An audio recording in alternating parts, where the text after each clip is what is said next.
নমস্কাৰ। জয় গুৰু শংকৰ সৰ্বগুণাকৰ, জাকিৰি নাহিকে উপাম, তুহাৰি চৰণকো ৰেণু শতকোটি, বাৰেক কৰোহো প্ৰণাম, বাৰেক কৰোহো প্ৰণাম। নমস্কাৰ। আৰম্ভ কৰিবলৈ লৈছোঁ অসম তথা ভাৰতৰ উত্তৰ পূবৰ সংস্কৃতিৰ বাপ ডেকাগিৰি, বৈষ্ণৱ ধৰ্মৰ প্ৰচাৰ প্ৰসাৰৰ হৰি মহাপুৰুষ শ্ৰী শ্ৰী শংকৰদেৱৰ অসাধাৰণ বাল্যকালৰ কাহিনী। মহান জীৱনধাৰাৰ মহাপুৰুষজনৰ জীৱন বৰ্ণনাত আমি অধমৰ শব্দৰে হ'ব পাৰে অনেকটি ভুল, সেয়ে সকলোটিকে আদিতে মাগিছোঁ মাৰ্জনা।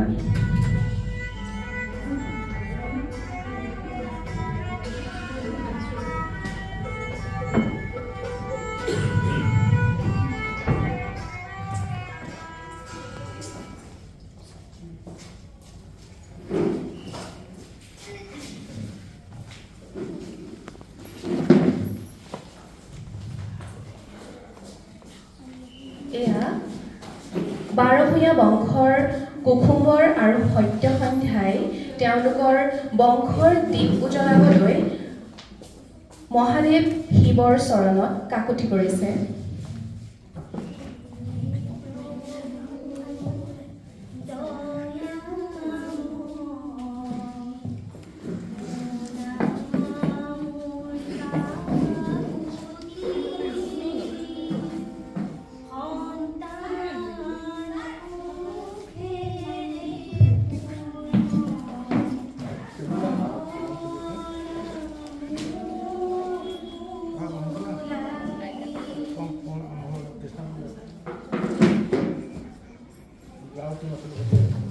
মহাদেৱ শিৱই তেওঁলোকৰ কাকুতিত মুগ্ধ হৈ এটি পুত্ৰ সন্তান দুয়োকে প্ৰদান কৰিলে।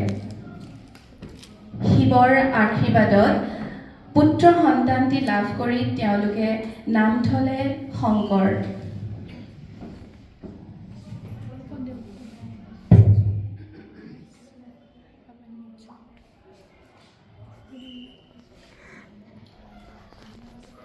শংকৰৰ জন্মৰ 21 দিনৰ পিছতেই কুসুম্বৰৰ হাতত শংকৰক গতাই প্ৰসূতি ৰোগত পৰি সত্যসন্ধ্যাই ইহ সংসাৰৰ পৰা বিদায় মাগে।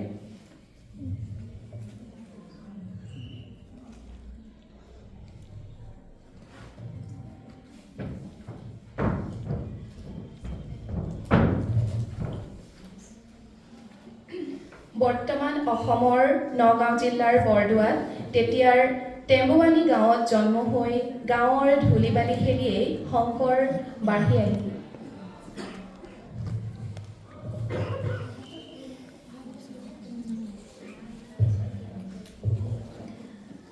আৰু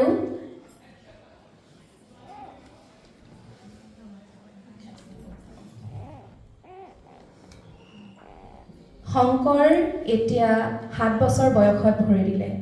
কালৰ কি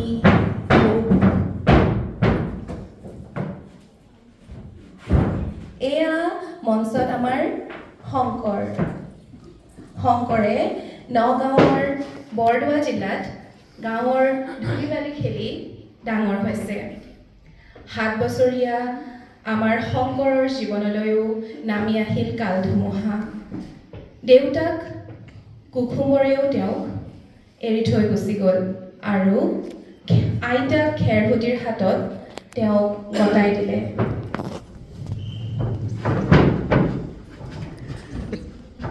আইতাক খেৰসূতীৰ তত্বাৱধানত শংকৰ হৃষ্টপুষ্ট হৈ উঠিল। বাহুত বল হ'ল। সমনীয়াৰ লগত খেলি ধূলি থাকোঁতে হঠাৎ এদিন শংকৰে বগৰাই পেলালে এটি দুৰ্দান্ত সাৰ।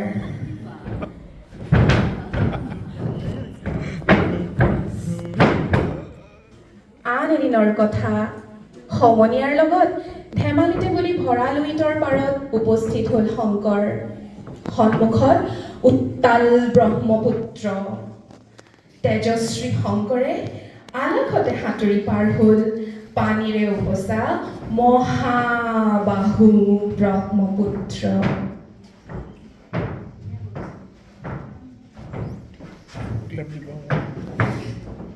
শংকৰৰ এনেবোৰ কামে আইতাক খেৰসূতীক খঙে খালে।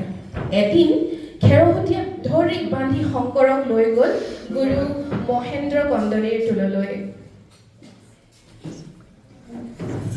হাতত এখনি খনীয়া কাপোৰ, গুৱা পাণ এযোৰ, 4 অনা পইচাৰে এখনি শৰাই আগবঢ়াই আইতাক খেৰসূতীয়ে শংকৰক টোললৈ লৈ গ'ল।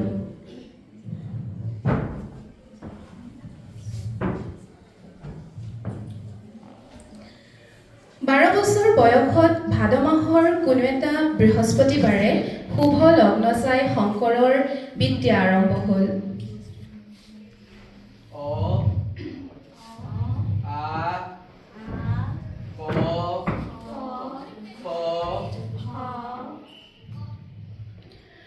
গুৰু মহেন্দ্ৰ কন্দলীৰে শংকৰক অ আ ক খ শিকোৱা আৰম্ভ কৰিলে।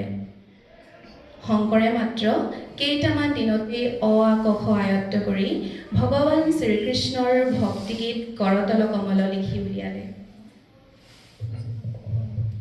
করতল কমল কমল দল নয়ন ভবন বনহন গহন বন শয়ন নপর নপর পর খতরত গময় খভয় ভয় ভয় মমহর খততয় খরতর বরহর হাত দহ বদন খগ শরণ গসর ফন ধর খয়ন জগদগ মপহর ভব ভয় তরণ পর পদনয় কর কমল জনয়ন পর পদনয় কর কমল জনয়ন।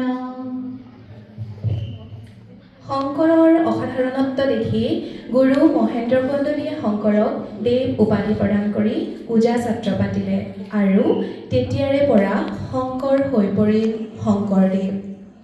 এইজনা শংকৰদেৱে পিছত অসমৰ সংস্কৃতিৰ গুৰুধৰোতা আমাৰ সকলোৰে বৈষ্ণৱ ধৰ্মৰ মহাপুৰুষ শ্ৰী শ্ৰী শংকৰদেৱ। ধন্যবাদ।